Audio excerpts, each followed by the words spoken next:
ये हमारा खूबसूरत बालाकोट शहर।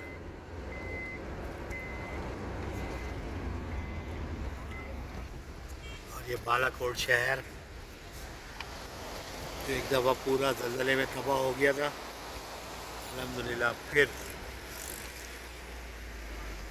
अपनी ज़िंदगी जी रहा है।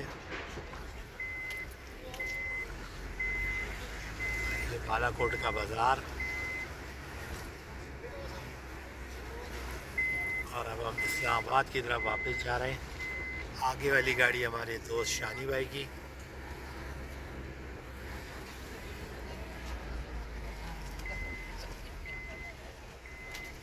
शानी उर्फ शापर।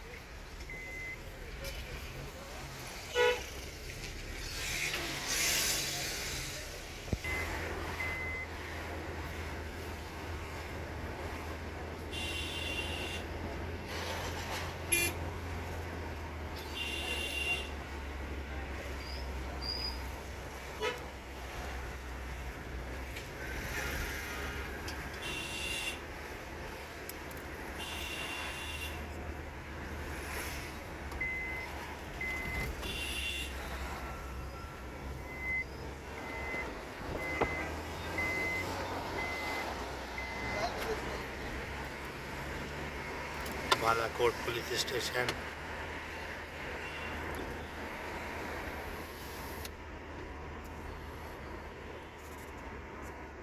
और गुड बाय बालाकोट।